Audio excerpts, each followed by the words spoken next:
मुद्दों को वो सोचते हुए पहुंचेंगे पोलिंग बूथ।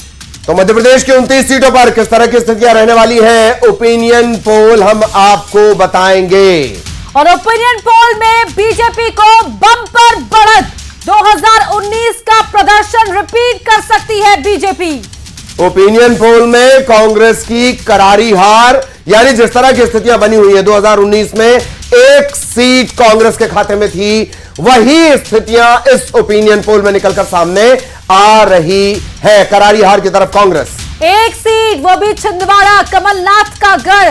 वापस से सिटिंग एमपी नकुलनाथ को कांग्रेस ने दिया टिकट। और अब ये ओपिनियन पोल बता रहा है मध्य प्रदेश की 29 सीटों को लेकर कि करारी हार का सामना कांग्रेस को 2019 की ही तरह 2024 से भी करना पड़ सकता है।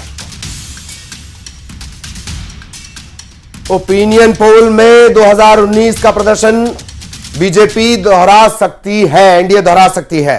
और देखिए, ग्राफिकल इंटरप्रिटेशन के लिए चलते हैं हमारे सहयोगी पुनीत के पास, जो बेहतर तरीके से आपको समझाएंगे। Puneet, over to you.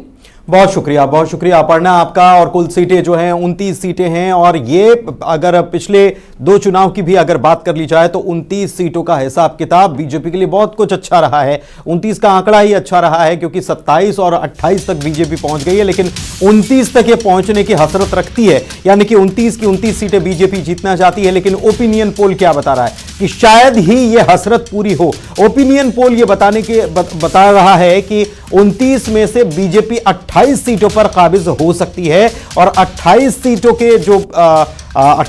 के जो मतदाता हैं वो बीजेपी के ऊपर भरोसा जताते हुए नजर आ रहे हैं। एक सीट जो है वो कांग्रेस को जा सकती है, और जाहिर सी बात है कि वो सीट हम मान सकते हैं कि छिंदवाड़ा है, क्योंकि यही एक सीट थी जिसको कि फतह करने में बीजेपी कामयाब नहीं हो पाई। तो फिर से इस गाड़ी को, जिस गाड़ी को हम दिखा रहे हैं, ये गाड़ी का वजन जो है ये बीजेपी के खाते में ज्यादा नजर आ रहा है, और अन्य तो खाली हैं, अन्य के हाथ में कुछ भी नजर नहीं आ रहा है, क्योंकि मध्य प्रदेश की सियासत केवल 2 दलीय सियासत मानी जाती है, बीजेपी और कांग्रेस की।